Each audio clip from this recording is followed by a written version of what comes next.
All right, so very quickly before we start the program, before we start the live session, I would like that our participants would introduce themselves and tell us where they are joining us from. So I would like that you make use of the chat box, type in your name and where you are joining us from. All right, can we do that very quickly? Your name and where you are joining us from. Very quickly. Your name and where you are joining us from the chat, on the chat box, your name and where you are joining us from. Okay, so this is he's joining from, please, your name, and I would like to see your name and then where you are joining us from. Your name, please. Emma from Kenya. Then we have Chinyere from Lagos, Nigeria. All right, let's keep that coming in. Ojoluwa Favor, can you just type in your name in the chat box and where you are joining us from? We'd like to know where you're joining us from. Welcome, Chinyere. Welcome, Emma. Thank you for joining the session this evening. Okay. I'm still waiting for others. Just type in your name, introduce yourself, and where you are joining us from. Okay.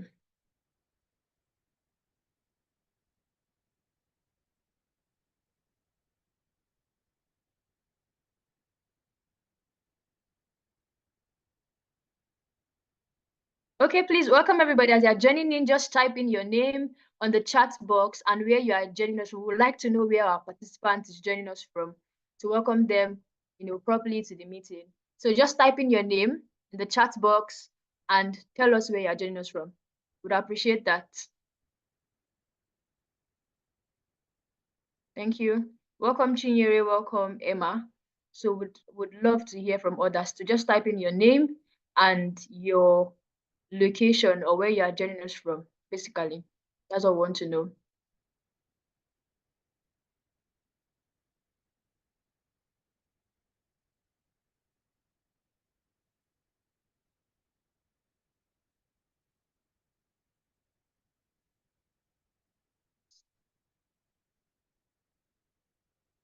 Okay, I can see Sandra, you're here. Can you please type in your name and where you're joining us from? Chetna, Kara. I don't know if I pronounced the name well, but please, I'm sorry if I didn't. Okay, Mr. Namdi from Lagos. Lagos. All right, welcome, Namdi. Welcome. Thank you for joining the session. So let's keep that rolling in. Your name and where you are joining from. We'd like to know our participants and welcome them properly to this live session. Okay.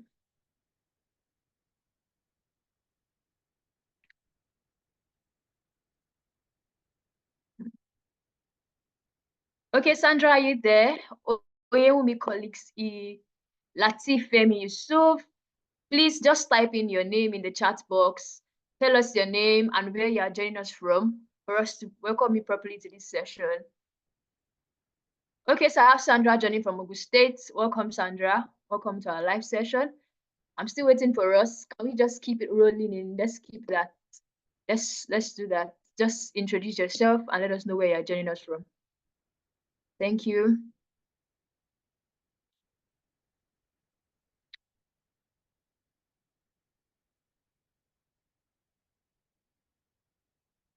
Okay, so I have, okay, Shetna said she can't hear anything. Shetna, can you hear me? Can anybody hear me? Because Chetna said she can't hear me. I don't know if it's a male or a female. I'm sorry about that. Can anyone hear me? Okay. I can hear.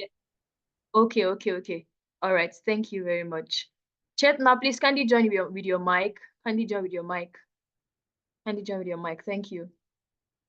Okay, others can hear me. All right. Thank you very much.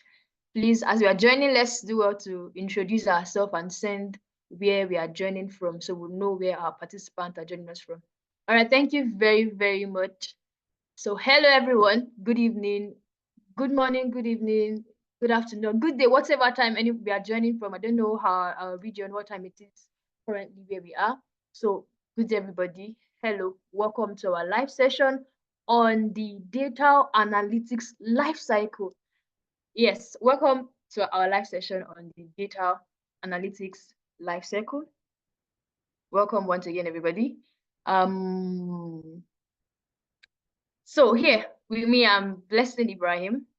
I am a data analyst and a data analytics facilitator at Amdo Analytics, an edtech company that is dedicated to equipping people and training individuals to excel in this dynamic field of data analytics. I've trained quite a lot of people, and I'm still in the business of impacting more people. Yeah. And today I am so excited, so excited to have with us a distinguished guest speaker who will be sharing, valuable insights on the data analytics lifecycle. So guys, I want you to stay glued to the screen, still, please, if you're just joining us, please do well to type in your name and where you are joining us from on the chat box. Just type in your name and your location, where you're joining from. We would like to know where our participants are joining from. Please let's do that very quickly on the chat box. Okay, what I was explaining earlier, I said we have with us a very distinguished guest speaker that will be sharing valuable insight on data analytics lifecycle. And our guest speaker here is the person of Folonsho Ajala. Okay. All right, Faye from Lagos. Welcome, Faye. Welcome, Chetna from India. And we are so happy to have you here on board with us. So our guest speaker for today is the person of Folonsho Ajala. Folonsho Ajala is a driven and result-oriented business intelligence analyst with a strong track record of leveraging data to enhance business operations and decision-making.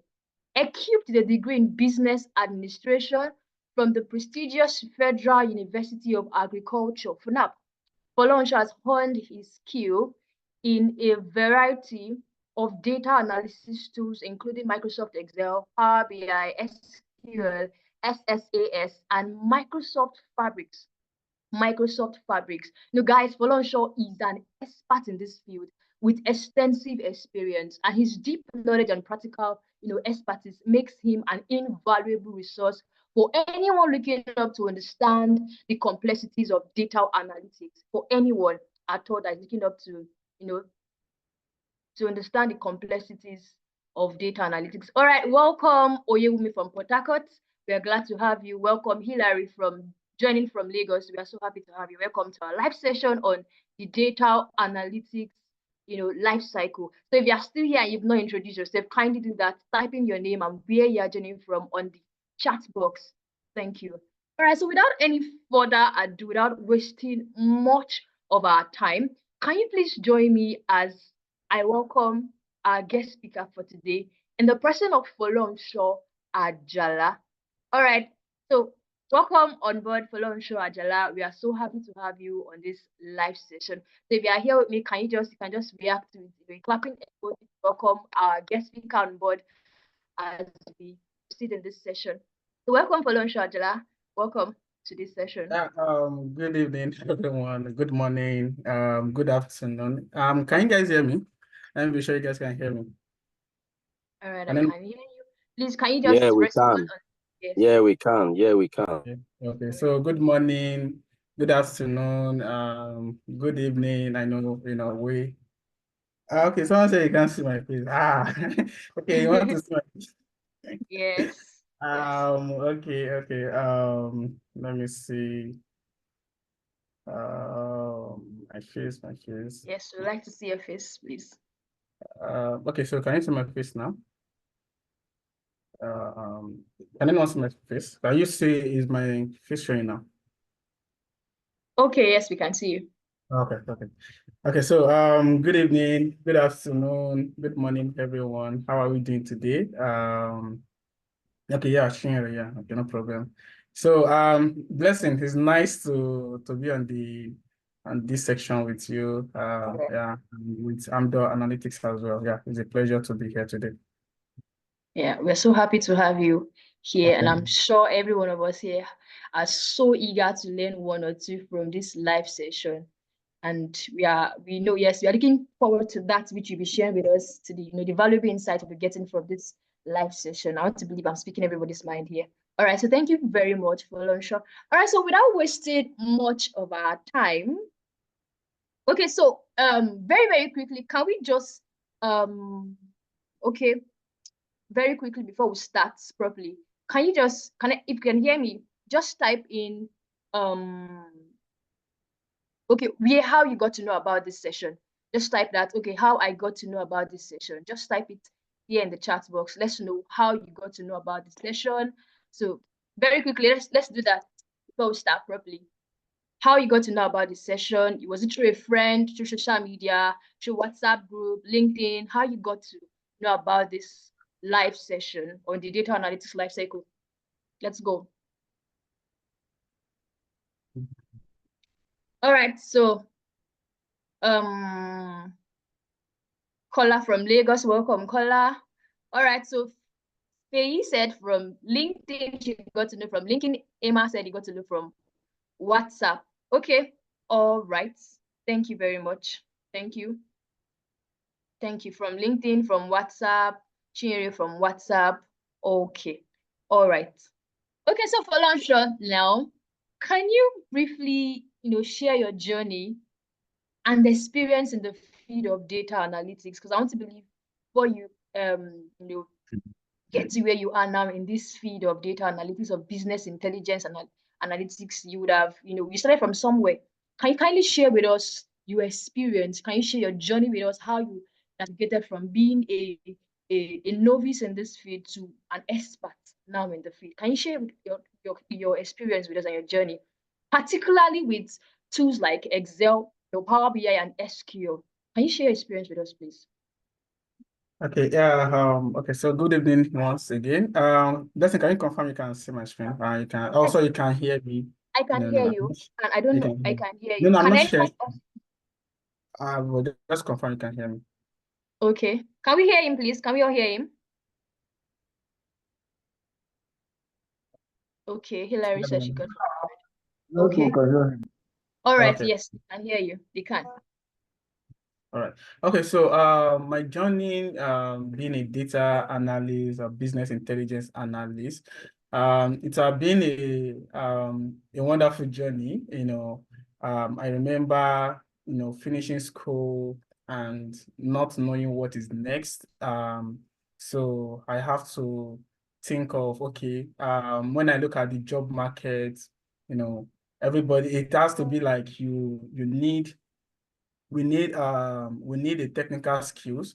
Most of the job that I apply for, they are always requesting for, you must have a versatile knowledge of office tools like Power BI, Excel, and some other tools like that. So I just have to make sure that, okay, what can I do and what to make myself ready for the market, for the labor market. So I started my journey back then with Microsoft Excel. I remember like that was 3 years ago. I started with Microsoft Excel, start learning Excel, then you start doing some basic data manipulation with Excel. So Excel is one of the, I think a lot of people underrated Excel a lot, but I would say that Excel is one of the most important, data tools that nobody can ever underrate in the data world right at the moment. So I started with Excel, and when it comes to data manipulation, you're trying to change things. Excel is one of the tools that I will always recommend when it comes to data manipulation, especially. So, but as time goes on, so there is a need for, when it comes to, there is a limitation for Excel as well. All tools have their own limitation. So Excel has some kind of limitation when it comes to building reports. Excel is not built for reporting. So as time goes on, I realized that, Excel is not built for this. So I have to proceed to start learning Power BI, and which Power BI is actually meant for business intelligence, like for analysis, build visualization, and all. Then also, so as we progress in the data journey, you get to learn more and learn more. So SQL also come into the picture as well, as a result of large data set. If you want to analyze data that is beyond, Excel has a limitation, and one of the limitations of Excel is that Excel has about 1,048 rows if you look at your Excel sheet. So, Excel sheet is a single limitation for most users, because when it comes to large data set, especially for companies like finance company, so the data that they work with is a very large data set, and they cannot keep on opening different sheets every time, like opening different sheets. So they need a platform that they can consolidate their data set into, like all their data record. They need a platform where they can consolidate their data. So that's where SQL comes in. People start I have to start learning SQL as well, because it's require you to understand how to also work with a large data set. So over the year, it has been a progressive journey for me, from Excel to Power BI to SQL. So that's my journey basically. Yeah. Wow, I mean, moving from being a beginner in that field, using or learning all these tools, and at every point in time, there was a need for you to further in acquiring these skills. I mean, going from Excel to Power BI and to SQL, because there was a need. All right. I think for me, my own experience, studying as a student, I studied mathematics, right? In school, I spent my 4 years in school doing the wide years, and only for me, my third year, then it was time for us to go for our IT in school, and I was okay. I think I have to put out my CV out there for people to employ me for internship. It's like reaching out to companies to employ me for internship, and they called me. I was called for a virtual interview while I was still in school, and I was called and like, okay, Blessing, how are you doing? I was like, I'm fine then. Can you use this particular software? Can you use this software? Can you use this tool?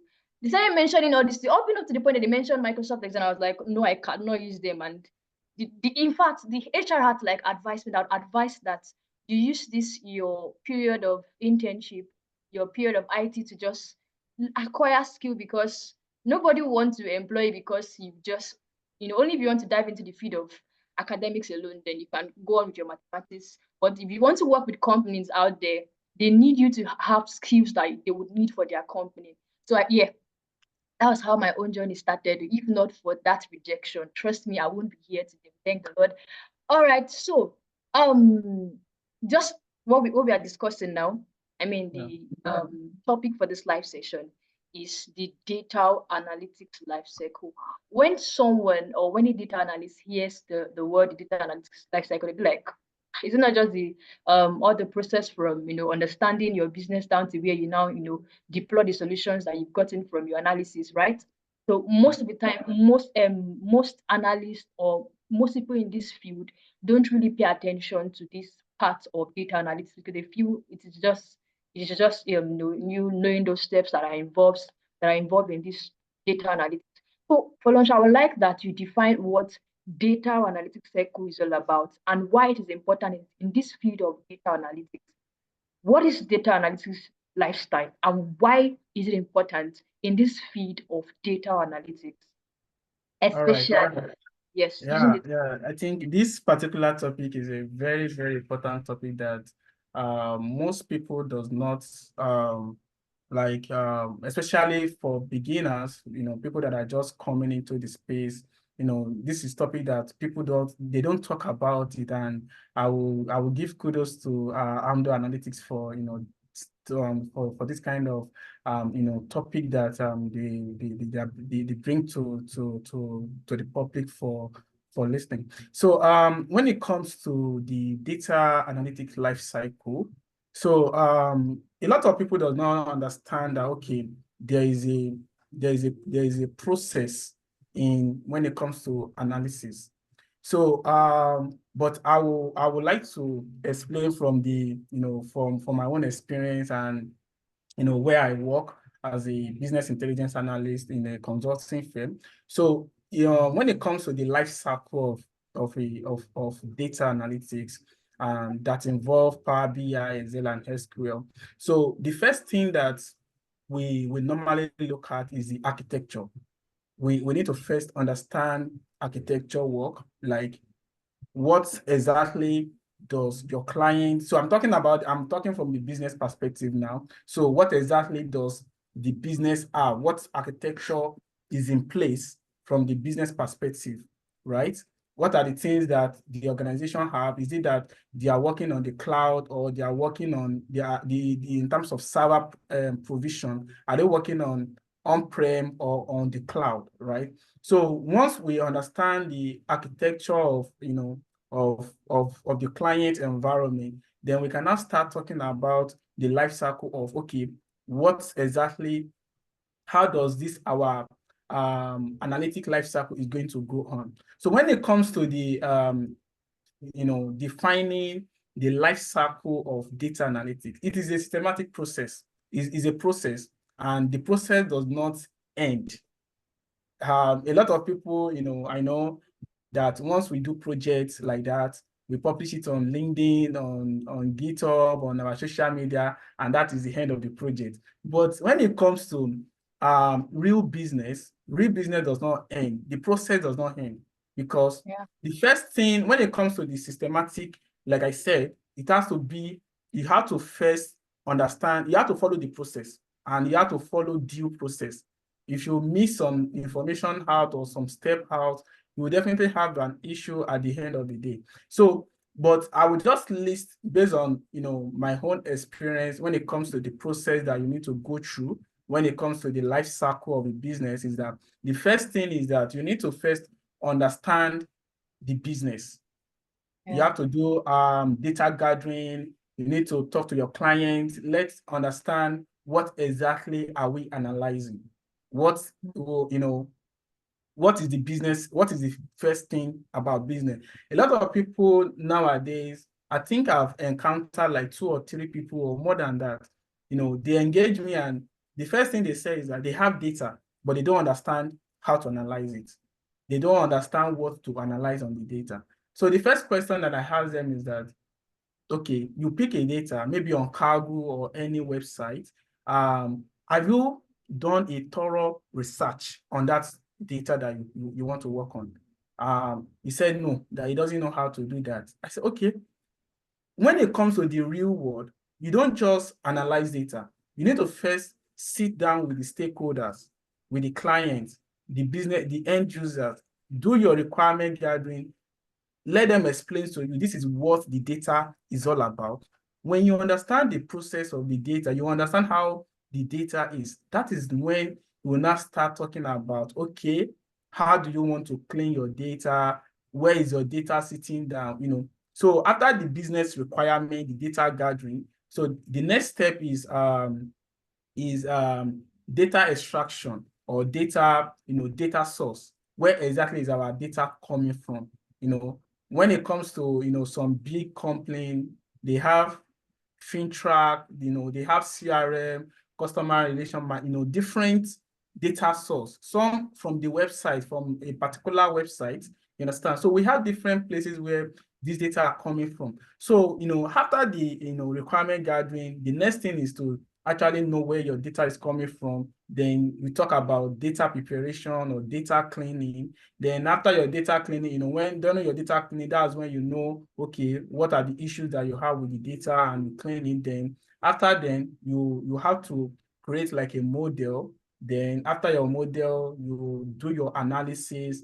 Then after analysis, you deploy, right? You deploy your project, you deploy it, then continue like that. And after that, you keep on maintaining your data. So like I said, it doesn't end, because the last phase is the maintenance. You have to keep maintaining your data, make sure that your data is being updated, and if there is an issue at a particular point, you should resolve it at the right time. So that's the basic process of data analytical life cycle. Yeah. Okay, yeah, from the process from the first step of understanding the business, understanding the data itself, preparing your data, evaluating it, and deploying that data, then you maintain it. All right, thank you very much, Valorisha, for that. All right, then. So you just walked us through the the phases of this data analytics life cycle. Now, can you give us or tell us how crucial it is to understand the business?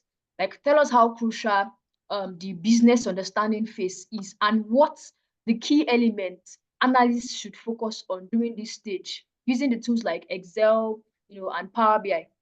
Just tell us how crucial the business understanding phase is, and what the key elements analysts should focus on during this stage using tools like Excel and Power BI. Okay, so when it comes to the business, that is the business requirement gathering, like the phase where the client we are trying to do requirement gathering. So when it comes to the requirement gathering phase, at this point, the most essential tools here, because if you are talking about tools, the most essential tools here is the Excel, because when it comes to, you want to do your documentation, you want to do your tracking, you want to know, okay, what you have been, what the client have been saying to you or communicates to you. Definitely, Excel is one of the most important tools here that you definitely need to use to do your project tracking or requirement gathering. So when it comes to the business requirement, right? So the most important thing about business requirement is that you need to first understand, like, let your stakeholders understand your tools as well, because in recent, I believe this is even something on social media or across board, like, at the end of the day, you create a solution. Maybe you have used Power BI to create a solution, and at the end of the day, the end user is not telling you to, can I get the result in Excel? So you need to let your client to understand that, okay, a lot of them will say that, oh, this particular tool is complex to use for them, but it's because there is no proper structure put in place that, okay, at the end of the day, after our, building the report, there should be a stage where even the end user themselves, they go through training on how to use some of these tools, especially for, for tools like Power BI that is not, is not commonly used, But nowadays, I know that a lot of users who are also they're also learning it. But in requirement gathering, all these things need to be put in place. How the users use the application that you are using to create solution for them. Then also, it is important that during requirement gathering, you understand, as a data analyst or as a business analyst, you need to understand the data itself, especially when it comes to columns, maybe because when it comes to the data, when they give you data, you don't understand some certain particular columns, especially columns, I would say, because those are the things that you will mostly want to work on. You need to ask questions. You definitely, you need to ask questions that, oh, this particular column, what exactly does it mean to the business? This particular column, what exactly does it mean to the business? Fine, if the business, if the stakeholder, if they have, let's say they have data dictionary, that might guide you. You can request for it.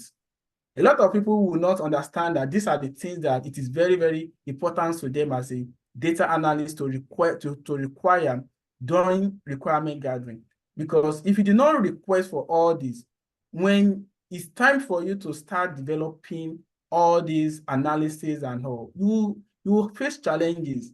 Because for a particular column that maybe you don't understand what the column is doing and you want to analyze it, there's no way you can analyze that particular column. You won't give them exact accurate information. Do you understand? So when it comes to requirement gathering and all, it's very, very important that we ask questions from the stakeholders and we always document everything that we get. And I think the most important tools at this point is definitely Excel to use in that regard. Blessing. I hope I've answered your question. Yes, exactly. You've done justice there, because what is not understand what is a data analyst without understanding the business? Because what is the analysis that understanding what? Because what are you doing analysis for if you don't understand what You don't understand it, yeah. asked to work on? Yes, so the business understanding phase is very, very foundational for a data analyst. You have to first understand the business, understand what the business problem is like, what their challenges are like, engaging your stakeholders to know what and what they want to see, what and what are their objective, what and what are their aims, their goals. You can't just move on into your analysis, into trying to create reports without you understanding what you want to work on. So it is very, very key and very, very important that as the business analyst or as data analyst, we have to first understand the business. All right, so thank you very much. And yes, when it comes to this business, when it comes to this phase of understanding the business, um, Excel is a very, very good tool that can be used for, exploratory analysis, I mean. And, Power BI can be used in creating preliminary reports, dashboards that would visualize these key metrics and make sure that the business is being understood better. All right, then thank you very much for that answer for long short. All right, guys, if you have questions, you can always type them in the chat box, and when we are done, would our guest speaker would answer that for us. Okay, so Yeah. for lunch, aside understanding this business space, which is a very foundational thing for data analysis, what are those common challenges that you think will be faced during the data preparation phase? And how do you think that they can be mitigated using Excel and SQL? Because, of course, coming from the stage of understanding the business, and just the way you've explained how that will be a point, you extract your data, you get the data from different sources, then you prepare your data. So I want to believe there are challenges that are being faced in this stage. So how do you think that these challenges would be handled in the data preparation phase, and how can they be mitigated using Excel and SQL? Okay, yeah, thank you. So, well, I think this is the most important for we the data analysts. This stage is very, very crucial to us because this is the point where you need to demonstrate your skills as a data analyst, right? So a lot of things is going to be tested at this point. Your technical skills, your domain knowledge as well. So what I mean by technical skills and domain knowledge is that because during data preparation and data cleaning or data wrangling, depending on the way you call it in your own domain. Now, at this point, your technical skills is required and your domain skills is also required. So for example, now let's say that someone that is working for a finance data, or for someone that is working for, that is working on the sales data or health data. The first thing is that, like I said earlier, you need to understand the data you want to work on. You don't just start cleaning data, because a lot of people that I know, once they learn tools like Power BI, Excel, and SQL, maybe during their learning phase, what they know is that whenever you see a null value, you should remove it. Or when you see a blank column, you should remove the blank column. You don't do that. These are information to your data. Yeah. There is a reason why those informations are there, right? So, like I said, two things is involved: technical skills and domain knowledge. As a finance person or as a sales person or coming from the health practitioner, you see a particular column or let's use let me use a survey data as well, because survey tools sometimes it gives you the information. Maybe you are doing an analysis of about you collected the response of about 10,000 response, and maybe a particular answers, maybe at a point, so a particular column you requested for people sex, maybe male or female, and some information were not, some people did not give the information of, okay, this their particular gender, right? Now, as a data analyst, some people, you might think that, oh, because this person does not provided the gender, oh, I'm removing the information. You don't do that. Because the moment you are doing that, you are reducing the the accuracy of your data. You are reducing the integrity of your data as well. And as a data analyst, one of the things that you should hold is integrity and accuracy. People should be able to say, oh, what you are providing for us is accurate. You cannot be biased with your analysis. So there's a lot of challenges when it comes to the data preparation stage. There's a lot of challenge. Number one, you will see some information that are unnecessary. Yeah.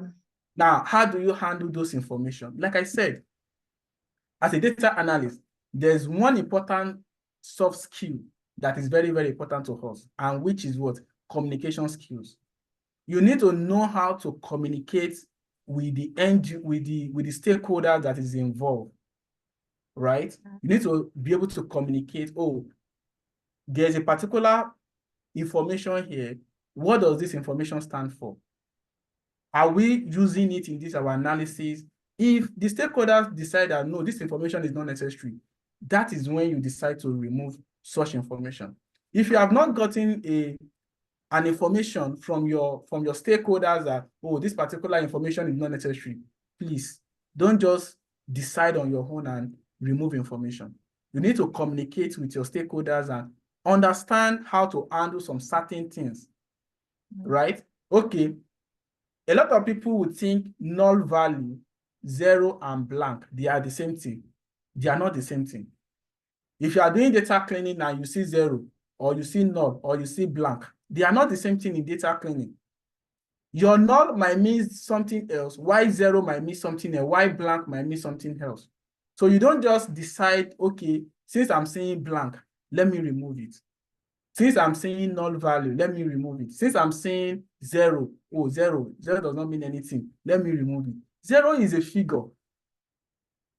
You understand? So how you tackle challenges during this process, it now depends on, number one, you need to first understand the data that you're working with. Because if you don't understand it, how to go about your transformation or your data preparation or data cleaning, it will be very, very difficult for you. So the technical part of it is that you also need to understand how to use the tools. Oh, how, if you have a particular challenge, oh, I want to do this, how should I do it, right? Because a lot of people, okay, maybe they don't know, okay, you want to create, maybe there is an information given to you, and they want another information given, like you want to, like, it's just like, okay, you have a particular information, now you want to derive another information from the information you have. If you don't know how to use maybe something like in Excel Power Query, if you don't know how to use something like conditional color to create like such like an if statement, if you don't know how to do that, it will be difficult for you to implement such solution in your data cleaning. So you need to first have a vast knowledge of the tools you are using, you understand? Then also, tools like SQL and Excel, they are very essential when it comes to data cleaning, data manipulation, data cleaning. Tools like Excel and Power BI, and SQL, they are very good for that. So for SQL, I believe, for us that know SQL very well, even in SQL, you can do a lot of data manipulation where you can, do some deleting, truncate, do some with your data as well. And if you have any new information, you can always update those information as well. So, but in essence, when it comes to data preparation and data cleaning with Excel or SQL, what I will implore us is that let's have a vast knowledge of the technicality and also understand the domain knowledge. Because if you don't know the data that you are working with, you will just want to do, let me just do anything that comes my way or what I want to decide on. So you don't just decide. If the data that you are working with, maybe there is no stakeholders around it, you can always use your Google. There's a lot of AI tools outside there, Copilot, ChatGPT, and the likes that you can ask questions from, even if you are lost.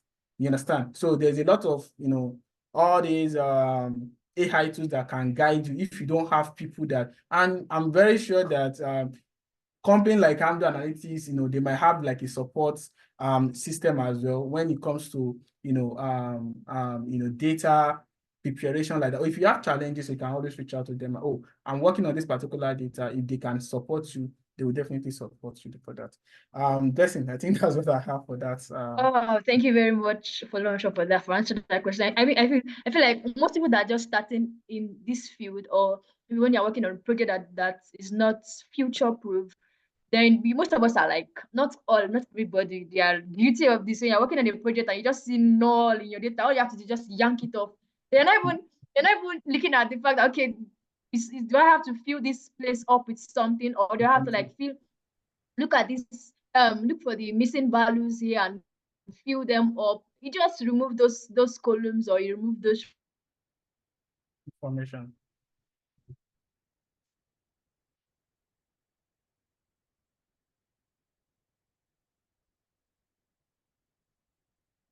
Blessing, I can't hear you again. Can anyone hear me? Hello, I can't hear Blessing again. Can anyone hear me? Yes, I can hear you. Okay. I think that's from Blessing side then. Okay. Maybe she's having a network issue. Okay, let's just wait for Blessing. Hello, Blessing. Is anyone speaking?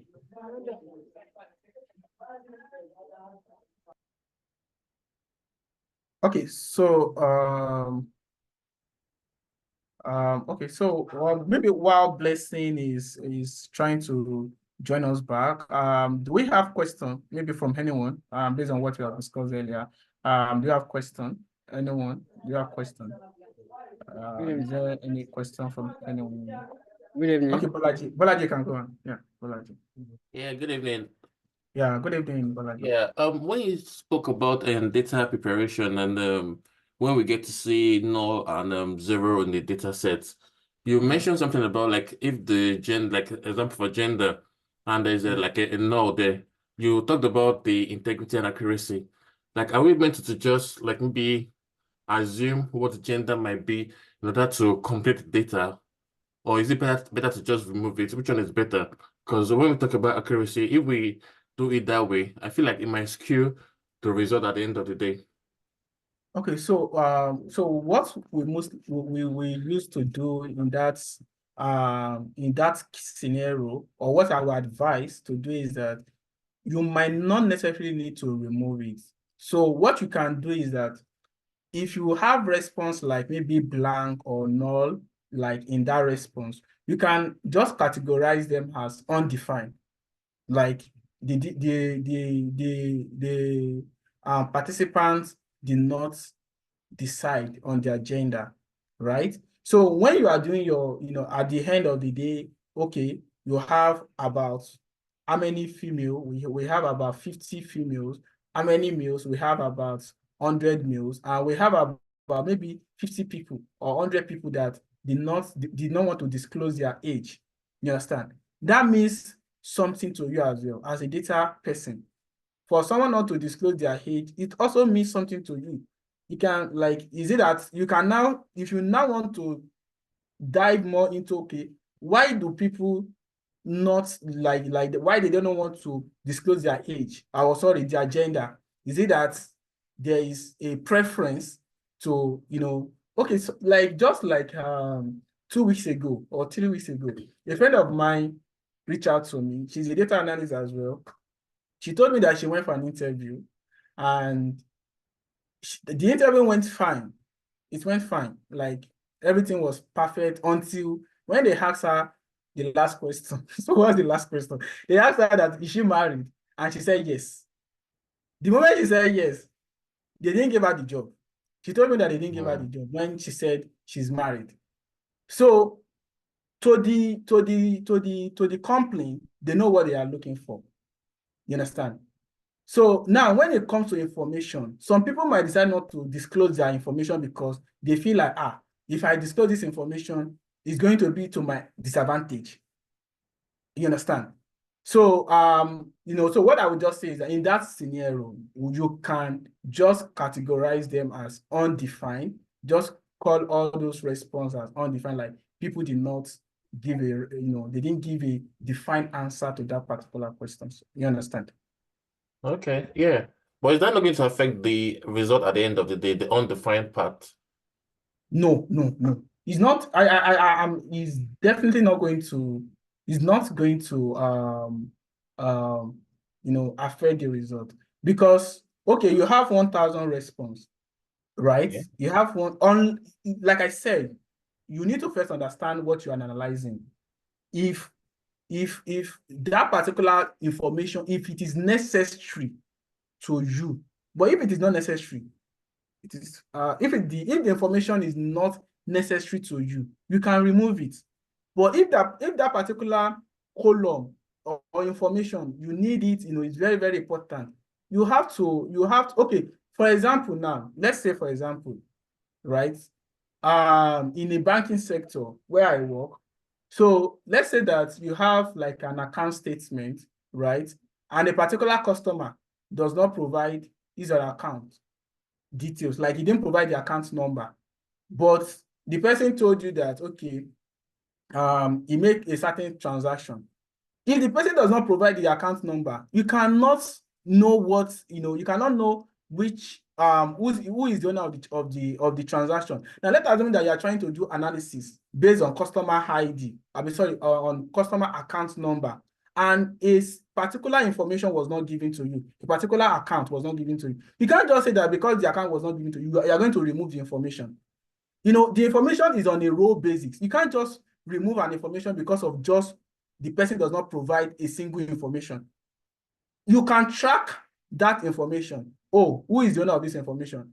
Oh, is this also person? Please provide us your account number. That's the same thing in data preparation. If you can track what the issue is, you can replace it. You can replace that. You can replace that. Is that fine, Balaji? I think I have some more questions here as well. Yeah, that's okay with me. Thank you. All right. Is it fine to use the column average to fill blank or not value or leave it blank as suggested that we shouldn't delete them? So, well, that question, the most important thing that I always say is that it depends on the data you are working on. You cannot treat all questions or all data the same way. Don't get it wrong.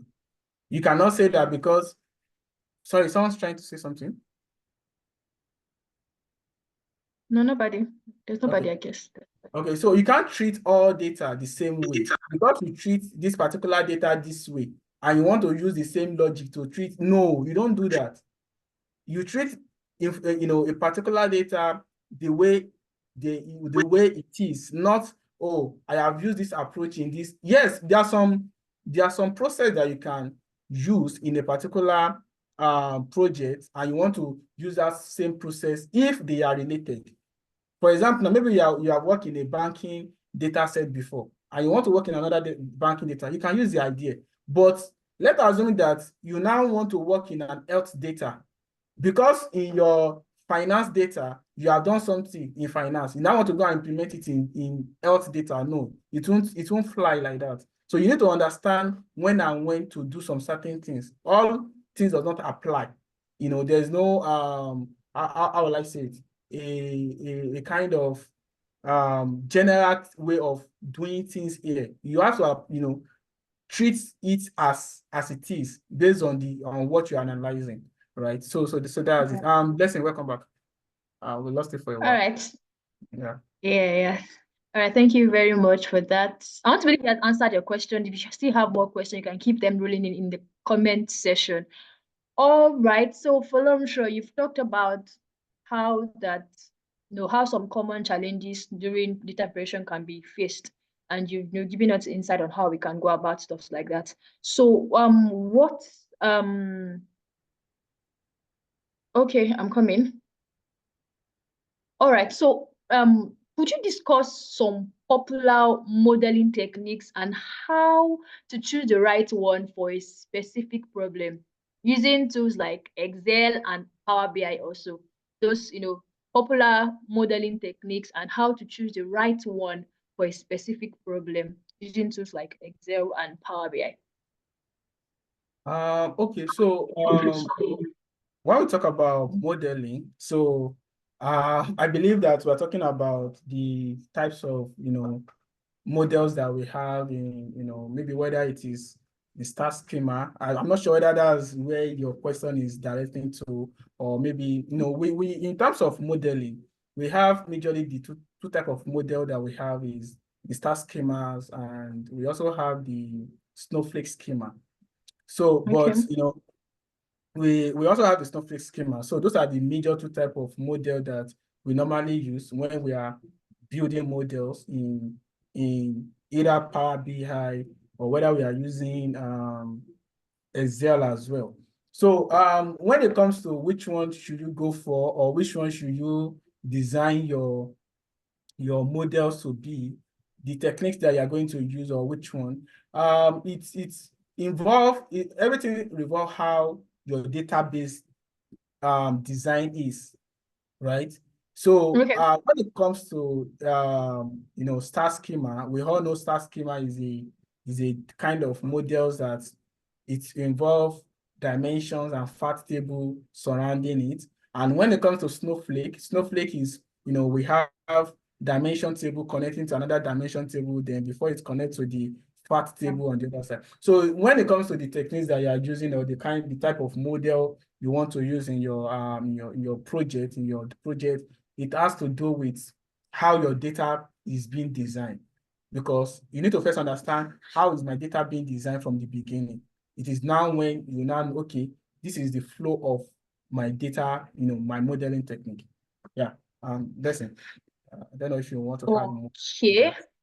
All right. Then you just based on Power BI aspects, the two types of modeling that we have for Power BI, the snowflake schema, and the um and the snowflake schema and the star schema.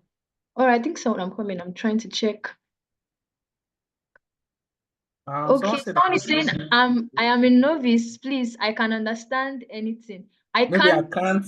I can't understand. And it's Okay. All right. So I think we'll have to start breaking things down, because I want to believe this live session, we don't have just those that are already in the field alone. Yeah, we have guys that just they're coming just up. beginning. So, Yes, okay. they're just picking up to like have more knowledge before they venture into the field. No, it's All right. so what I would say is that the truth of the matter is that for people that are beginners, right? So don't expect that you will jump into everything at once. Seminar like this, attending events, whether it is virtual or physical event like this, those are the things that it's also part of your data analytics life cycle as well, as a data person, because you can't learn everything at once. That's just one thing you should know. It will take times, years, months before you can have a grasp of everything. So please don't worry if you don't understand it yet, but just make sure that to events like this, you are always attending them. Within a space of months, years, you too will become someone like us as well. You will also be talking and host. So don't worry yourself if you are not getting it at the moment. All right, so PC, I don't know what your name is, but the name I'm saying here is PC. So what we're talking about is, data analytics lifecycle. We're talking about, structured approach from understanding your business. Understanding business, I mean, as a data analyst, to the point where you deploy your final solution. You know what a data analyst does, or we get data, we work on data to then draw insight from data to like help businesses make well-versed decisions for them to make profit, right? So when we talk about data analytics life cycle, we're talking about the structured approach that involves the step from a point where you first understand the business, then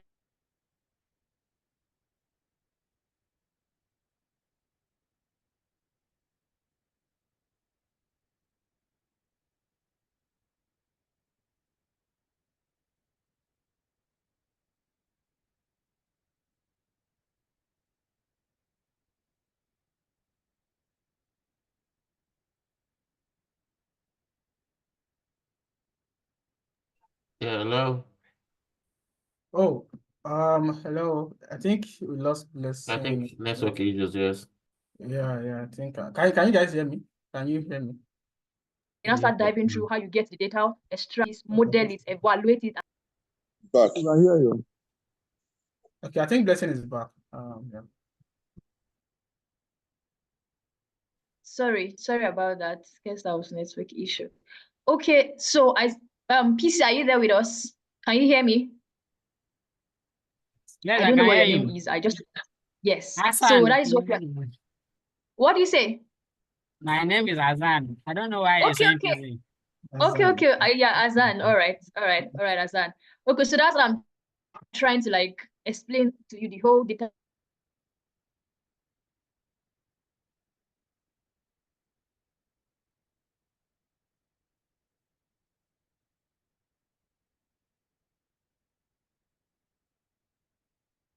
Okay, I think Blessing is the network is fluctuating. Can you guys hear me? Hello, Nah, can let's you stop guys that bit. Yeah, you can be heard. Okay, then Okay. my question, of course, I understand the fact that you're trying to explain it to BI when it comes to modeling now, the right one for a specific problem using tool like Excel and Power BI. Using tool like Excel and Power BI. I don't know if you got that, if you got my question well. Can you hear me? Folansho, can you hear me? Yeah, I can hear you, Blessing. Okay, so when I'm talking about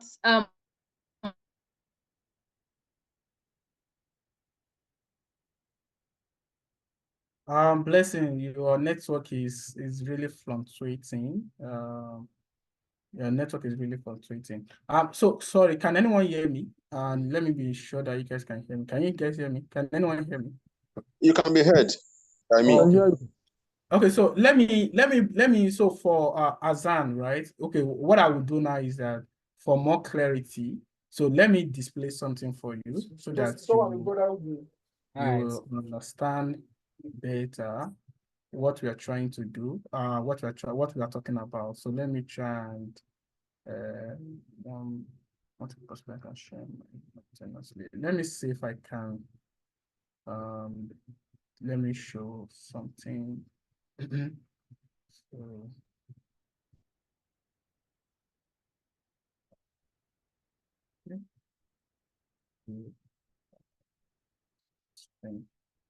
so can you see my screen? Am I sharing my screen? Can anyone see my screen? No, not yet. Not yet. Oh, okay. What about now? Can you see my screen now? No. Oh, you can't see my screen. Thought I'm displaying something. Let me see. hello everyone, can you hear me? Yes, the network here is terrible, kind of, so it's just logging me out of this session. Yeah, are you Blessing. using Yes. You're Okay, I using can Glow. hear you. They said, are I'm you not using Glow. I'm not using. Yes. No, I'm not using Glow. I'm not using Glow. Not Glow. I'm using that? MTN, but I don't know what happened. Are you using Glow network? Unreliable network. No, I'm not using Glow. I'm not using Glow. All right. Okay. Okay. Can you Okay. see my screen? Can you see my screen? Just I'm sharing screen. I don't know if you can see my screen or if others can see my screen. All right. Okay. Okay, so let me so that you know the person that has the question can have an holistic views of what we are actually discussing about. Peter, so what we are discussing about is the life cycle of of a data analyst. Okay, where do you start from? Where do you end? A lot of people does not understand the process. So we are just trying to show you, okay, from your business, we talk about data gathering, where you talk to your stakeholders, your data source, you extract your data, you transform your data. From transformation, you move to your modeling, and from your modeling, you move to what? To deploying to your, to your production. So I believe you can see the diagram that I'm showing on the screen. Can you see the diagram? Yes, we can see it. Okay, so this is just like a, our focus is just on Excel, Power BI, SQL as well. So all the tools that we are talking about, we are just trying to tell you about the the life cycle, how we move from one point to another as well. You understand? So yeah, Blessing, you can move on.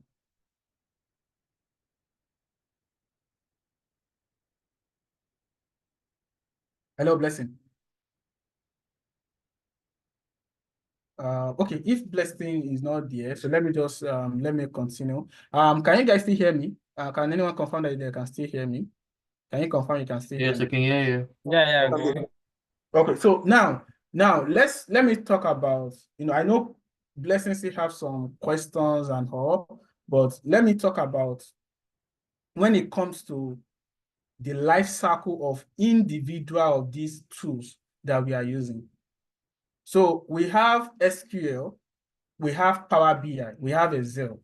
All these tools also have their own kind of life cycle, like how you work with them and the process, the systematic process on how you work with them. For example, let's look at SQL first. I'm going to share something now. So let me see if you guys can.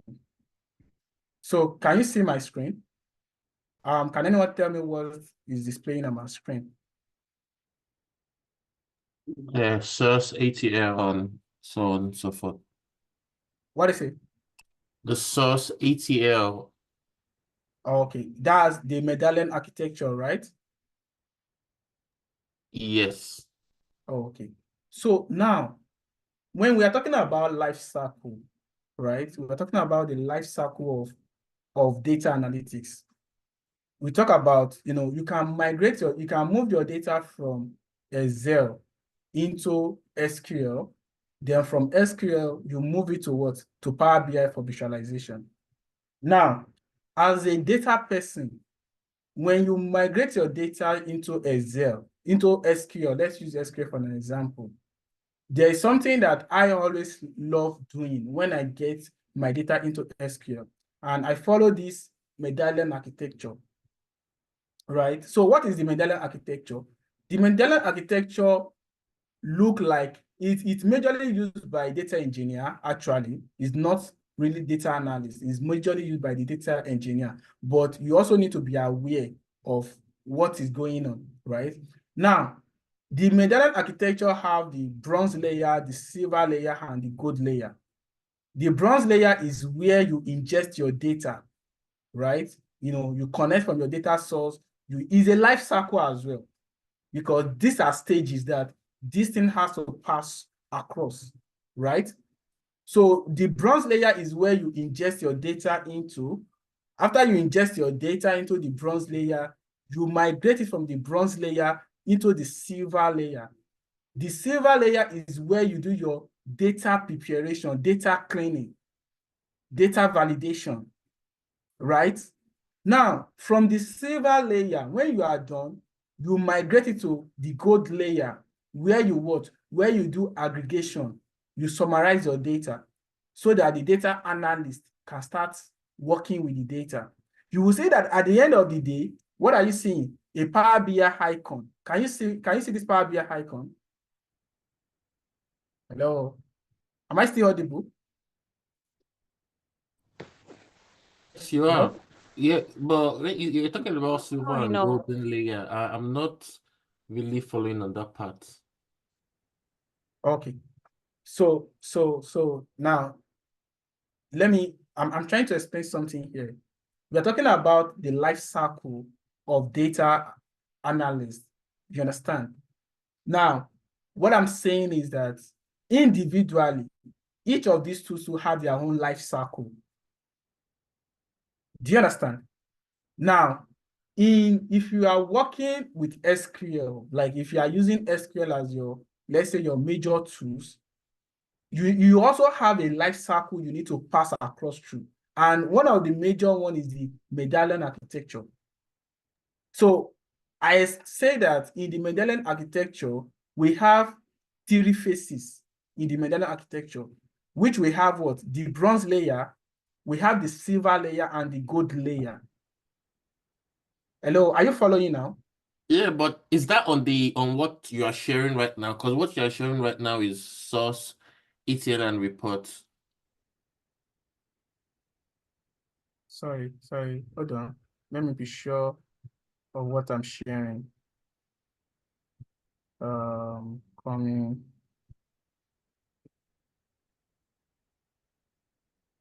Okay, sorry, I'm coming.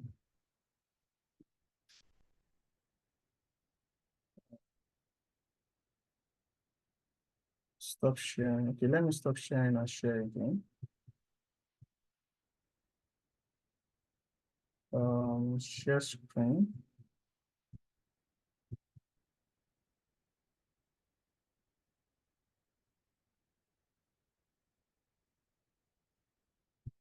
I'm sharing screen. Okay, can you see my screen now? Yes, now, yeah, I can see Yes, the you can see medallion it. architecture you mentioned, the bronze, silver, gold.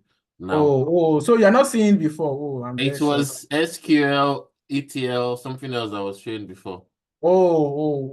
Sorry for that. I thought I was sharing this. Okay, so please, I hope everyone, I hope you guys are still here. Blessing, is Yes, Blessing? we are here. Yeah, I'm here with you. I'm here. Okay. So as I was saying, what I'm saying is that all these tools that we talk about, Power BI, Excel, SQL, they have their own individual life cycle. So, by the time you combine all of them together, it is what make the the holistic data architect, data life cycle. So for SQL, like I said, the SQL itself, when you are working as maybe at the back end as a data engineer, you will most likely use, SQL. And there is a process you need to also follow when you are, when you are working with your SQL as well. So that is why I talk about the medallion architecture. Like the medallion architecture have 3 phases, right? I told you that the overall data analysis life cycle start from what? The business requirement, data cleaning, data preparation, modeling, and what? And we talk about the, deploying your model. Now, if you are looking at SQL, if you are working just only on SQL, you also have a phase you need to pass across, which is what I always reference this medallion architecture, because a lot of people does not know that, okay, they need to pass through some certain process when they are doing their project. The only thing is that everybody just get data into SQL. The next thing, they start cleaning data. No, you need to pass through some stages, right? Some phases. And there is a reason why that we might not be able to talk about that because of our short time. But if you can, maybe after this seminar, you can look at more in-depth knowledge of the medallion architecture. And like I said, we have the bronze layer, the silver layer, and the gold layer. The bronze layer is where you first ingest your data. After ingesting your data, you migrate it to the silver layer. After migrating from the silver layer, you go to the gold layer. So I will show you an example of what I'm saying. Let me stop sharing and let me share my SQL. Sorry, I like my class to be a kind of a little bit, technical. I don't just like, a lot of people will just be talking and we don't even understand what we are talking about. But let me show you some, demonstration of the medallion architecture, how you can make use of it when you are doing your project. Okay, so can anyone see my SQL, like my SSMS or my management studio? Can you guys see my management studio? Blessing, can you see my SSMS? Yes, we can. Okay, now, I was talking earlier about the medallion architecture. Now, how do you make use of the medallion architecture in SQL? Now, in SQL, when you are ingesting data, a lot of people, the moment they ingest data, BIM, like the moment the data enter the SSMS or Management Studio, the next thing they do is to start cleaning data. You don't do that.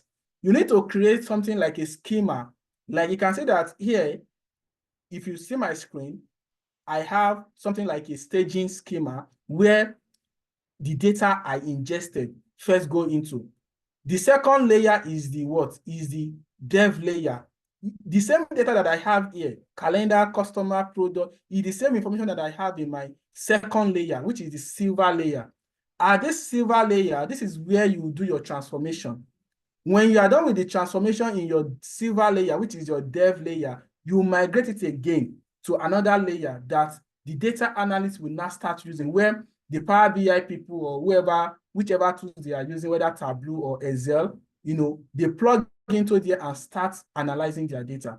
So all these things are very, very important. A lot of people does not know about them, right? So you need to also learn the life cycle of each of the tools you are also using.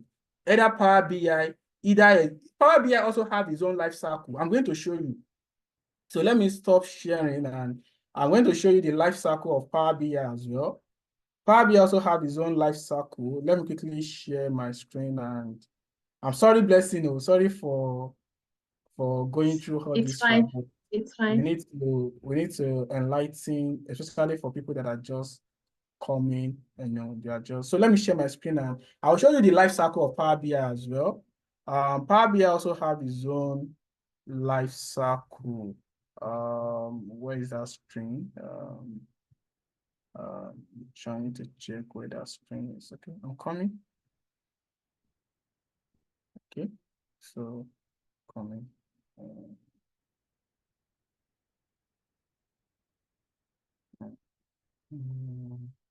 Okay.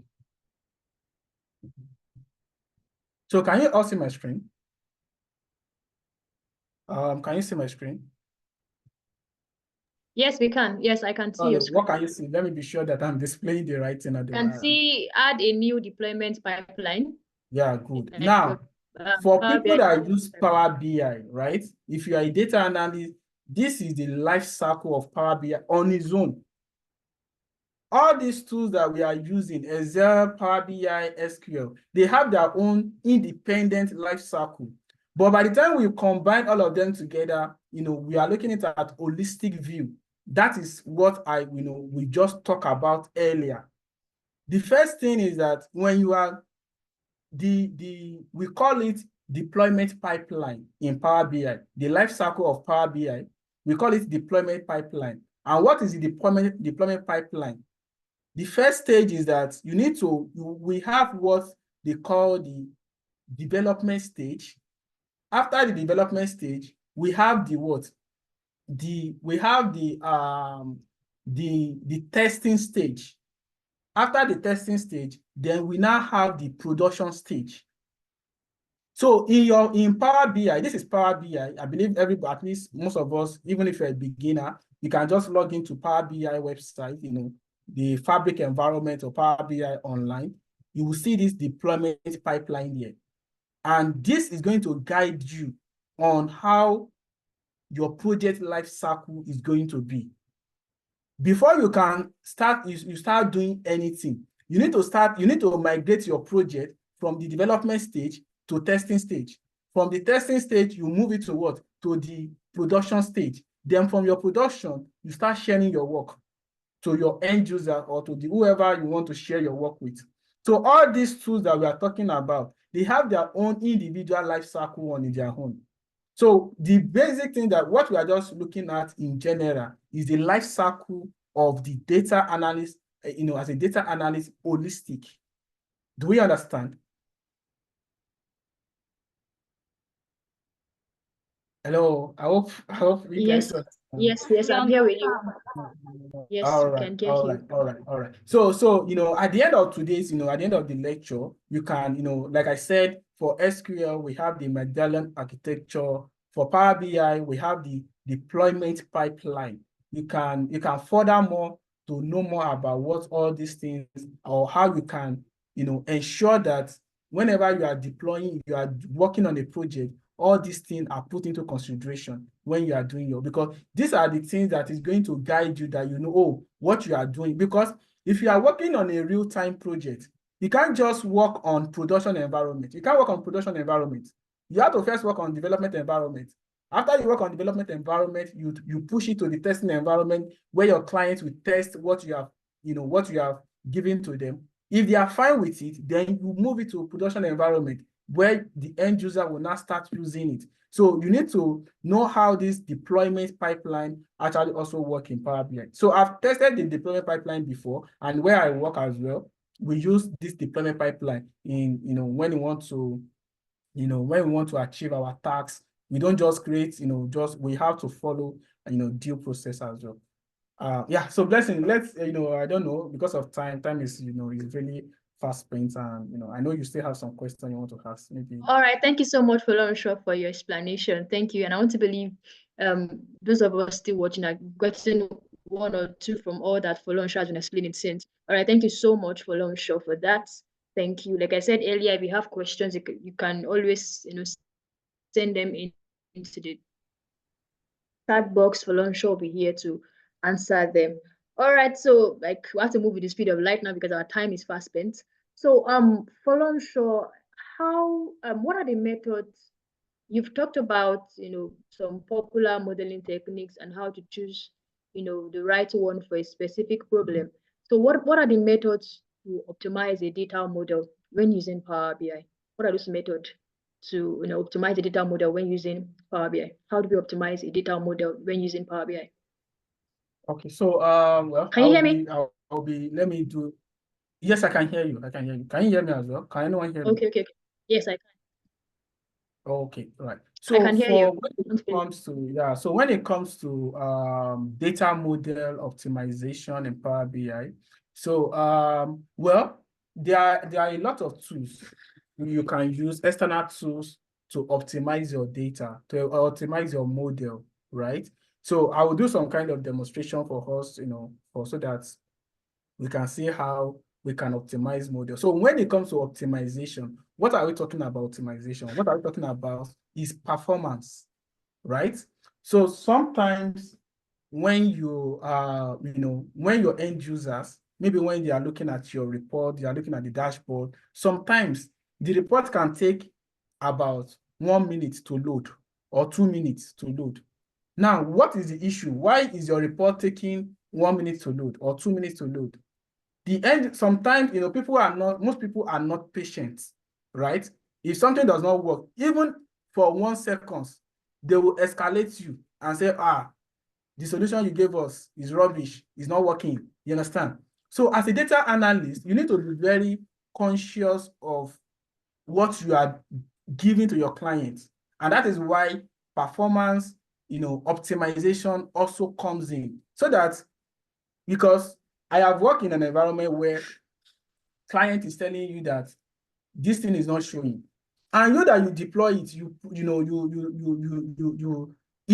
know that this thing is working, but the client just opened your report. Maybe the report is still loading. They didn't see that the report is loading. The next thing, they just call, the report you sent to me is not working. I can't see anything. Everything is blank. And you will not be wondering that, what is the problem? What could have been the issues? You understand? Now, the first thing that, because of my own experience, I know what is most likely to occur or what will have happened. So now, how do you optimize your model in using Power BI? So there are various tools you can use. You can use, there are some external tools like Dark Studio. We have a Tabular Editor that you can use to optimize your Power BI model performance. So I'm going to share my screen now just to show you. In Power BI as well, you can make use of Power BI itself to do some kind of first step optimization to know where the problem is coming from. Oh, this particular model, why is it taking time? Why is it taking the users a lot of time, to view this report? You understand? So, so we can also use Power BI to do some kind of optimization. So let me share my screen. I'll just do some kind of demonstration on, I'll do a demonstration for us on how we can do some kind of optimization using Power BI. So let me see. Let me know if you can see my screen. Can you all see my screen? Yeah, sharing your screen now. Oh, okay. Yeah, we can see your screen now. Okay, can you tell me what you can see on my screen so that I'll be sure Can see that... ATM optimization strategies.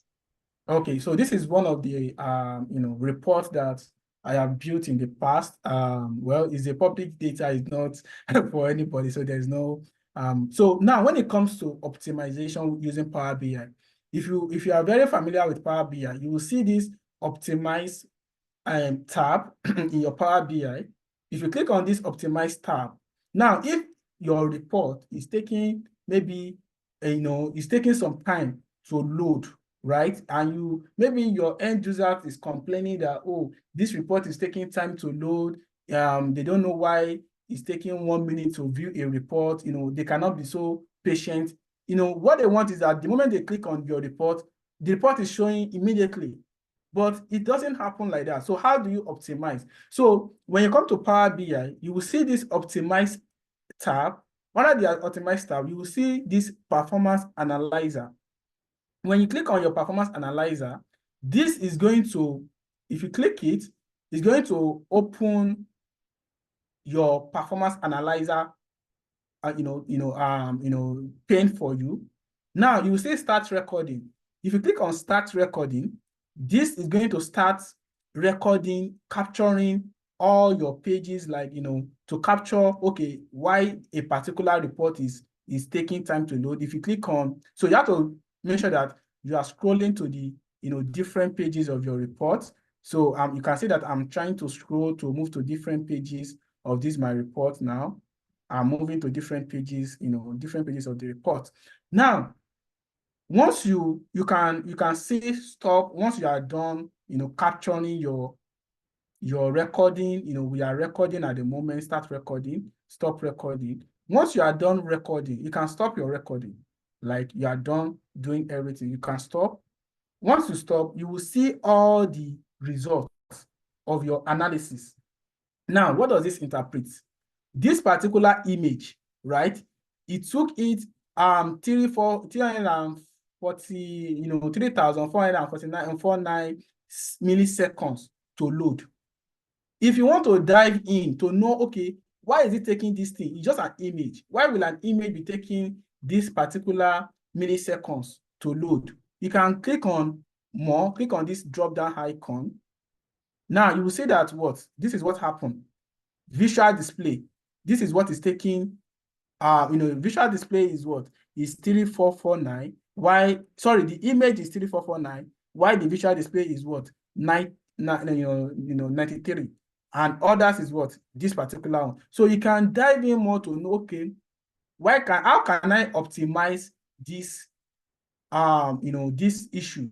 Now, I am not even saying that this is the issue. Maybe this is why the report is slow or not. If you have, maybe all this one might even be good, but you can see this one. This one is what? 7,000. This one, I think this one is too much. This particular, analysis is too much. 7,000. This one will definitely slow your report. And if you have more than this, your report is going to be slow, because the time that it will take this, this particular visual to load, by the time you have more of them, your end user might not be happy with it. So you need to find a way to optimize this. So if you want to reduce it, maybe you click on the best performing ATM, let's click on the drop down, and you see the DAX query. The issue here might not be if maybe the DAX query you wrote there is too complex. You can take the results to DAX Studio to help you analyze it and say, okay, how can I optimize this DAX that I wrote? Okay, is there a better way I can write? Maybe you are using a longer formula. The DAX Studio can help you to give you a suggestion. Okay, you can try to do this particular, reduce, so that this thing will not going to take more time. But in this one, that query is not even the problem here, because you can see you just have every other thing that is making this report page to be slow is the order. So it is not even the DAX that you perform. It's not the visual you perform. It's not the visual display. It's other things that are there that is taking time. Can you see? 6,000 is the visual that is. Now, another thing you can also optimize is that if you see this kind of issues here, others, meaning that this particular visual is not having problem, but it takes others visual this particular time to load. So you can reduce the size of the visual on this page, because this particular analysis is telling us that the issue here is not this DAX. This DAX is very small. The milliseconds is very small.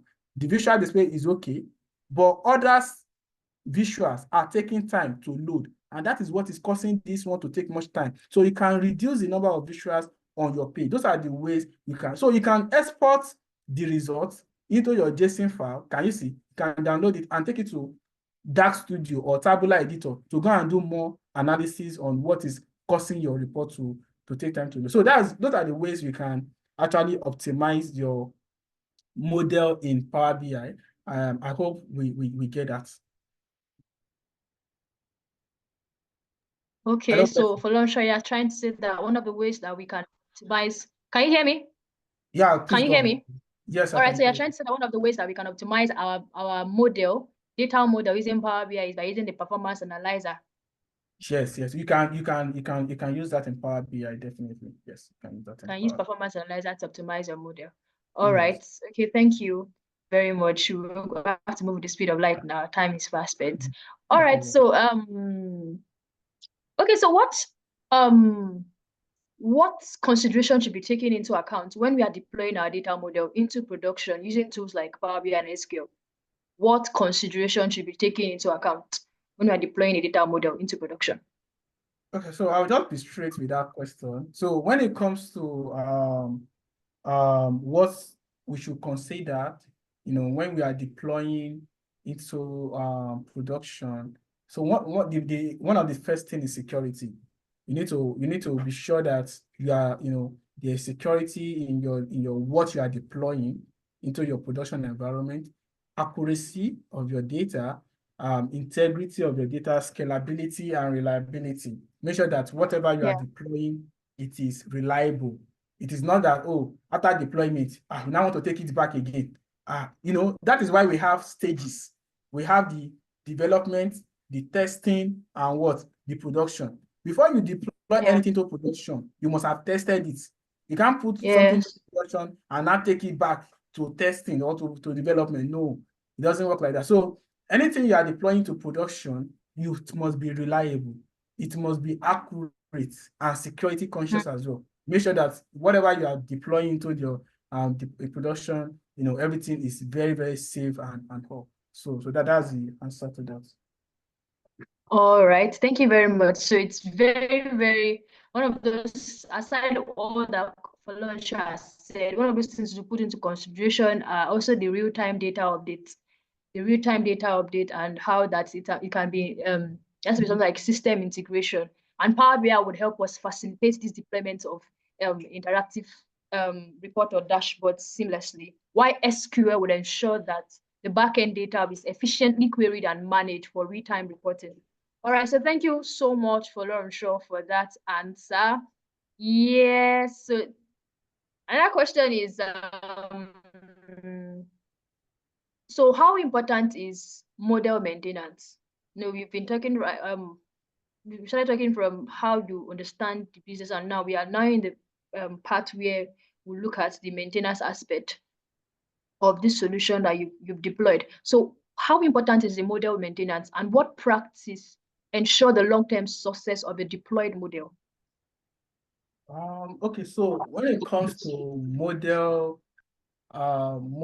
maintenance, so one of the most important thing about model maintenance is to ensure that the model that you deploy, you keep updating the data, right? Because if you are not updating the data, you are not doing anything, you are not doing like a kind of refresh or anything, the model at the end of the day is going to be useless.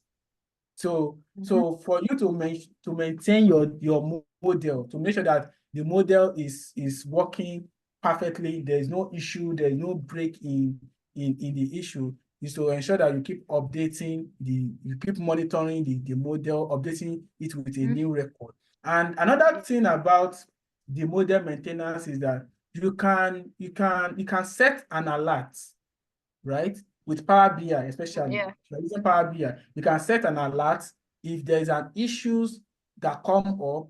Power BI can so let me share my screen and show you show you something. So let me know if you can see my screen. Can you see my screen? Yes, we can see your screen.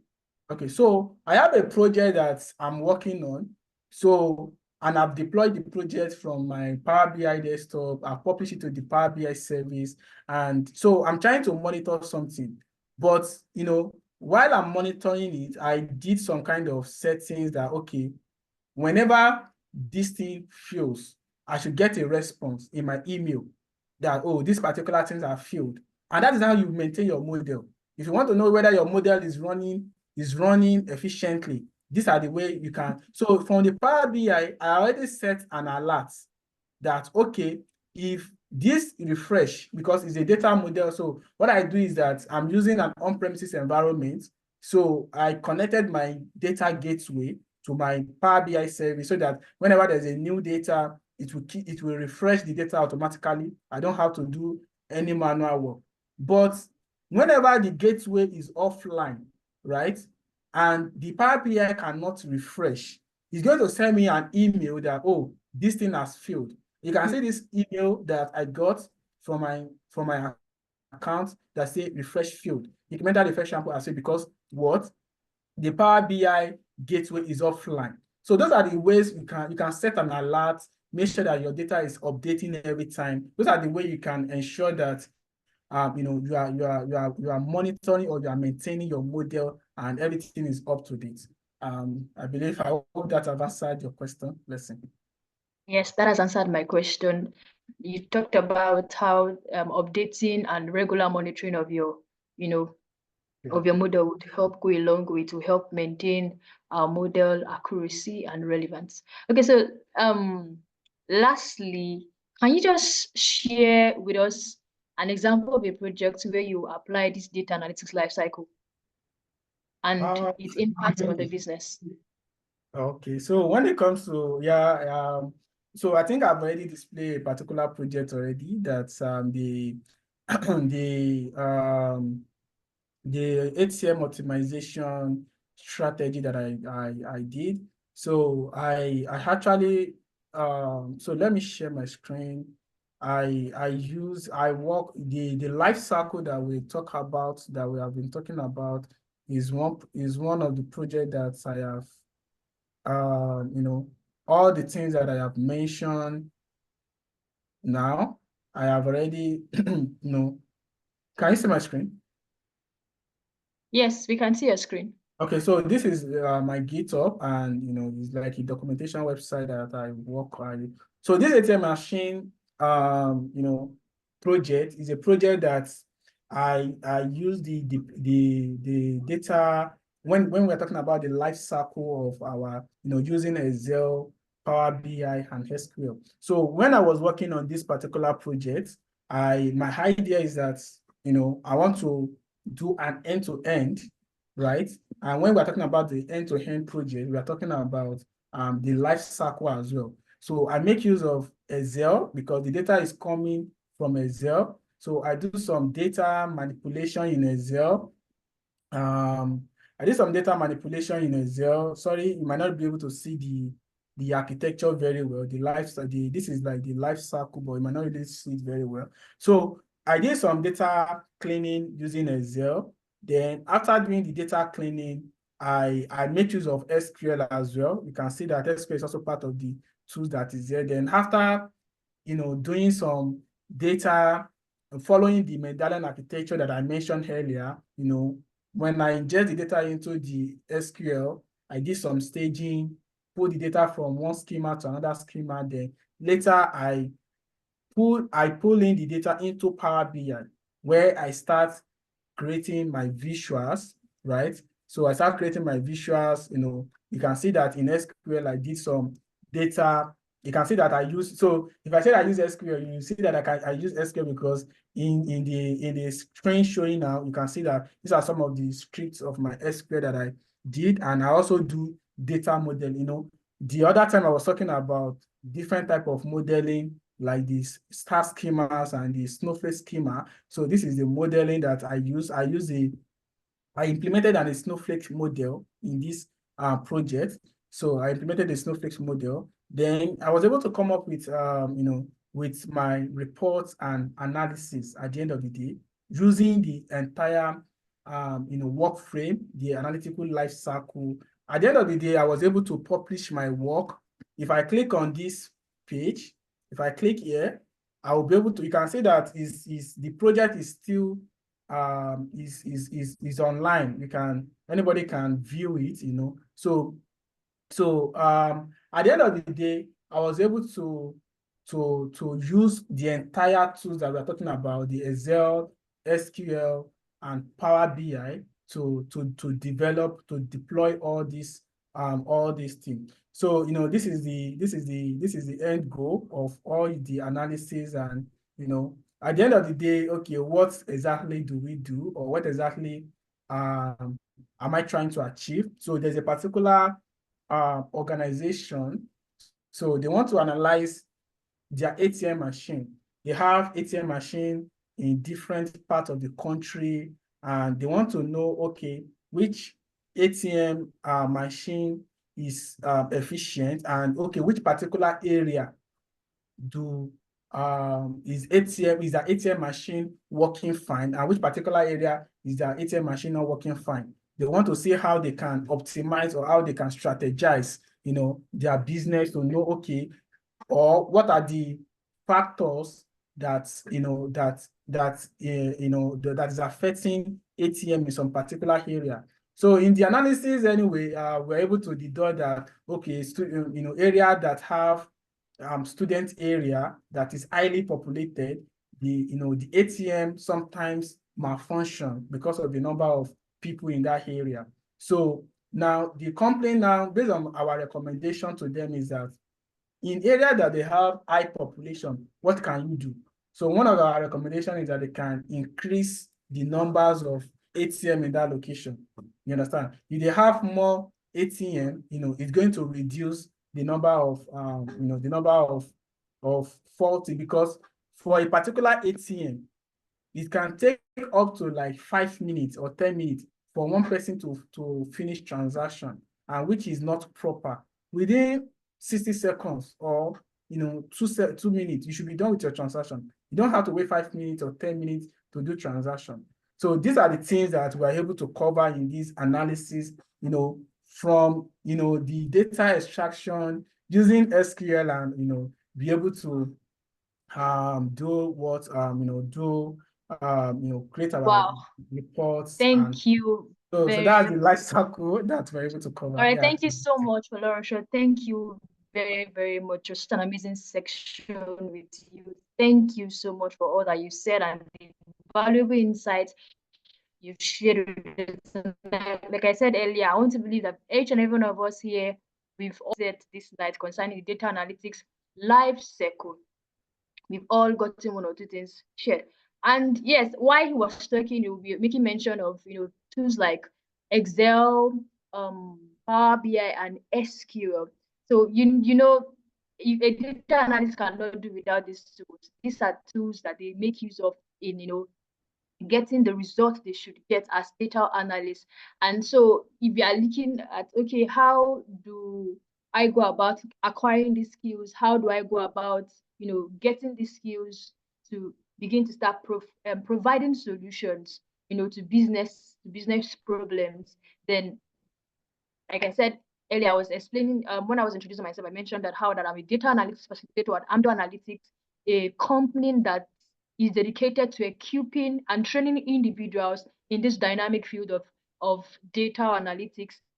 And yes, that is what we do. So if you're looking for, now I'm not saying, if you're looking for a place where you want to learn or acquire this skill, you don't want to know how to make use of this skill. Hassan, you're thinking about the fact that you don't understand everything that was being, nothing out of what was said so far. You're trying to say, okay, you don't understand what's good. That's because you just trying to dive into this field. So if you're looking for a place to learn these skills, a place to acquire skills such as Power BI, Microsoft Excel, SQL, then Amdo Analytics is the best place you can be. Our mission here in Amdo Analytics is to empower individuals in the field of data analytics by providing comprehensive and accessible trainings for them. So if you need all the trainings that you need, all the trainings you can get to become a certified data analyst, for you to understand properly things that go around in data analytics, for you to understand data analytics life cycle, then Amdo Analytics is a place you can be, a place where you'll be trained. We are aimed to bridge the skill gap and enable learners to make informed decisions, drive innovations and create positive change in a data-driven world. And what is our vision? Our vision is to be a catalyst for a data-driven revolution where we have individuals that are being empowered to effectively analyze and leverage data. So that is just one of our vision. We want to be a catalyst for people, a catalyst that would, empower people, push people to effectively analyze and leverage data. We want to inspire, we aspire to shape a future where data-driven insights are accessible to all. We are fueling innovation and unlocking endless possibilities across industries.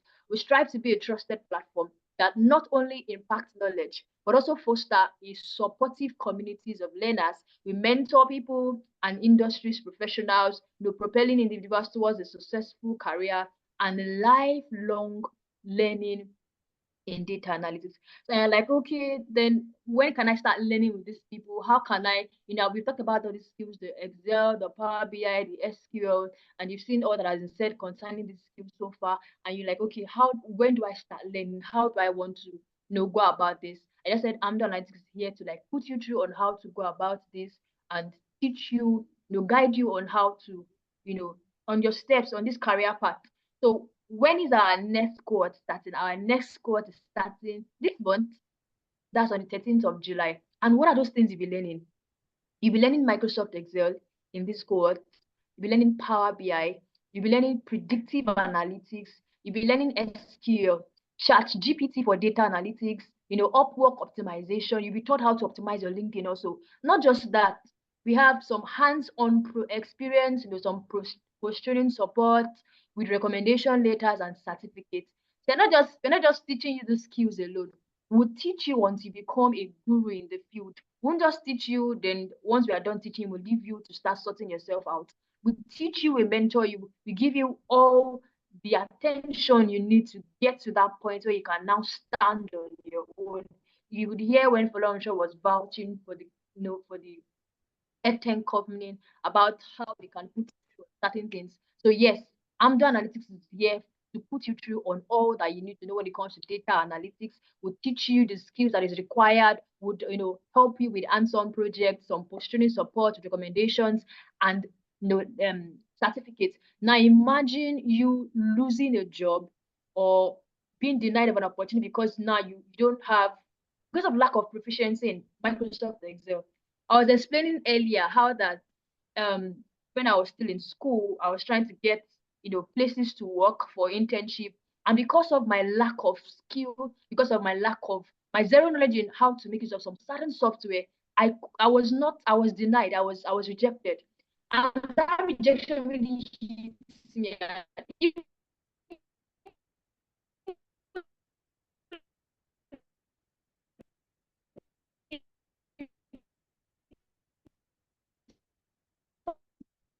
The HR was advising me that I think, Blessing, I think you need to use this period to, acquire, skilling yourself. The best advice in upskilling yourself.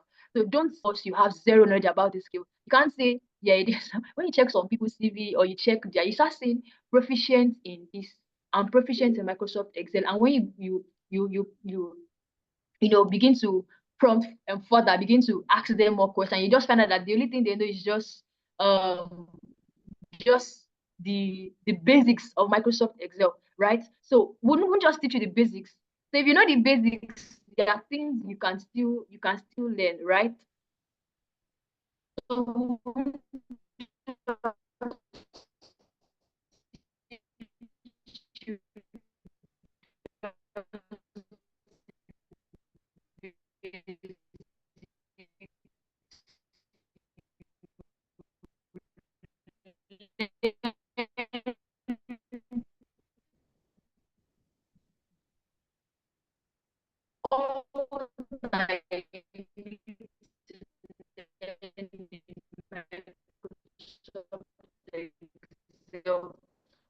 all that I need to learn in Power BI and how to make use of it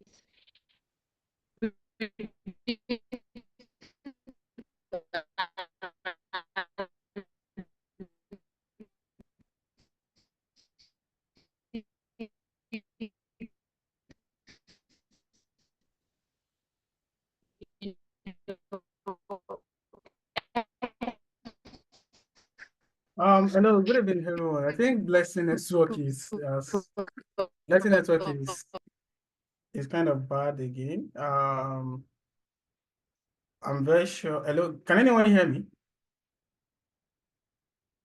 Hello, can anyone hear me? Yeah, I can hear you. Okay, yeah, sorry. I think Blessing Network is kind of fluctuating again.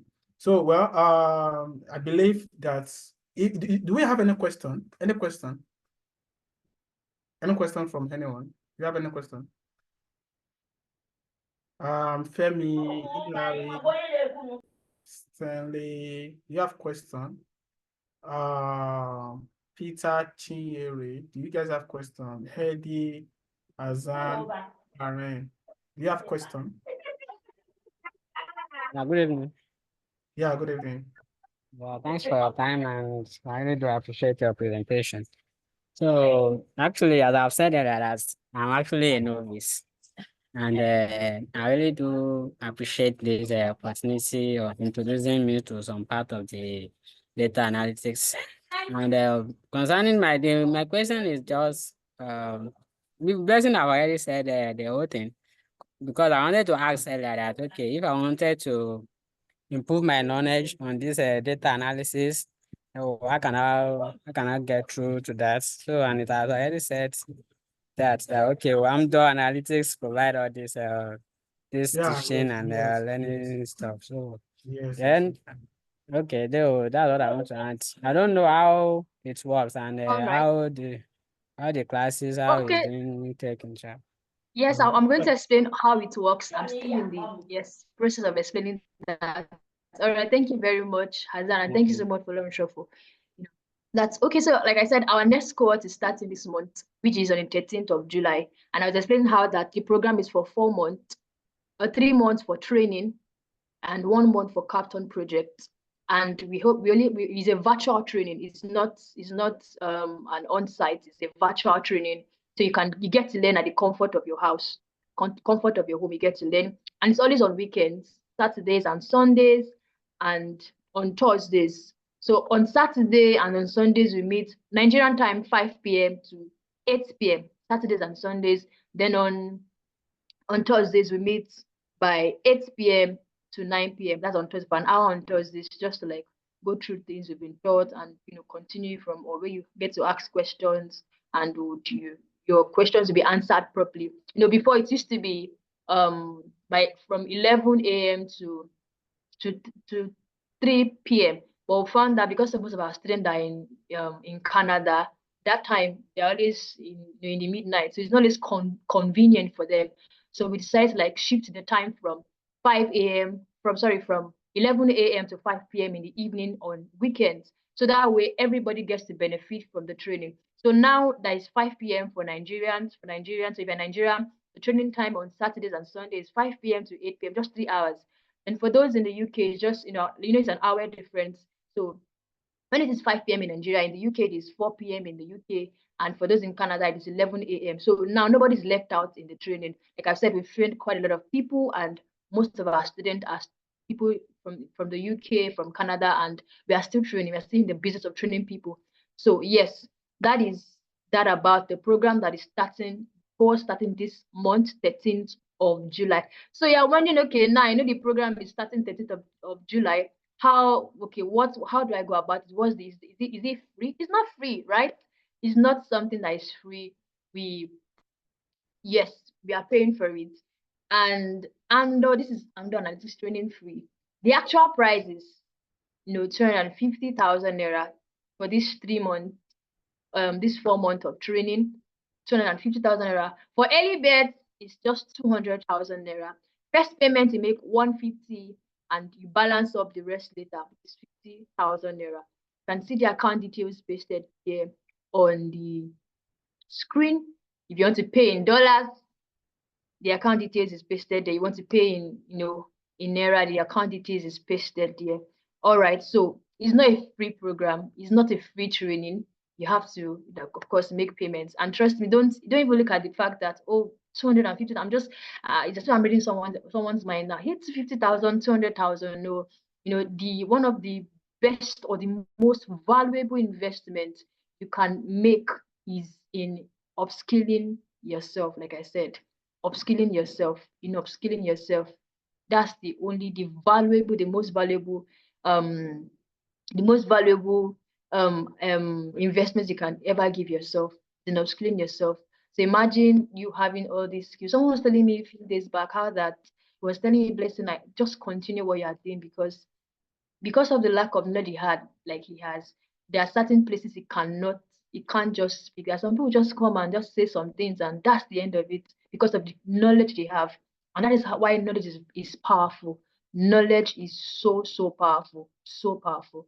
So Amdo Analytics is here to help you acquire all the knowledge you can get. And like, how will I use kind of amount of money to learn this thing? Trust me, we know how much data analysts earn. I don't think 250 or 200,000 should be something that would make you deprive yourself of acquiring this. The best place you can learn this is here with Amdo Analytics. We are here to put you through. And you can go on our link, our pages, on our pages. We are there on our pages on LinkedIn, Amdo Analytics on Instagram, on YouTube. We are there. You can follow our pages and check out our students and hear what they've said concerning the company, hear what they've said concerning the company, our trainings. You can reach out to them, ask them questions about Amdo Analytics. How is the training like? What can you say about the training? Hear from them and know that we are not just here making mouth or saying all that. So we are, like I said earlier, we are just people we are a company that is so intentional about the growth of people when it comes to this field. So that is why you see most of the time, every week you get to see free master classes, or we putting people through on how to just have knowledge of what this data analytics is all about, to come and get a deeper understanding of what data analytics is all about. And thank you so much for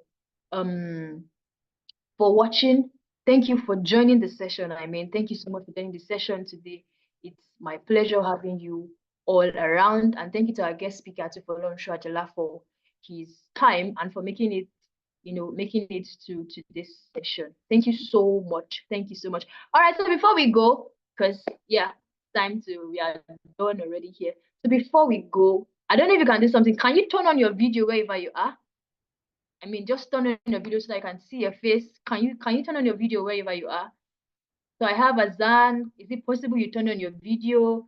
Hilary, Ebo, Ogenegwe, Latif, Femi. Is it possible? Peters, Eddie. Is it possible you turn on our videos? All right, Peters, thank you so much, sir. Thank you, Azan. Hilary, Ebo, can you turn on your video? Is it possible you do that? All right, people have been seeing my face since, and you've been seeing the guest speaker's face for Lauren Shaw. All right. Thank you so much, everybody. Thank you, Eddie. I can see your face. Thank you, Mr. Latif. Yusuf, thank you so much. Yeah, Mr. Peters, thank you so much. Hilary, Ebo, and Mr. Ogenegwe. Things are the two remaining. All right, so thank you so much for joining the session tonight. Thank you. If you are not, we have the Amdo Analytics community group where we get to share things about the business, share skills, share knowledge that we can share with people. So would like that if you're not in the group yet, you can just can signify, and maybe a link will be sent to the platform so you can join the group. All right, thank you so much everyone for joining tonight. Would have more live session and just platforms where you got to know about this, you would also get to know about it. Thank you so much and God bless you. All right, see you all some other time. All right, thank you.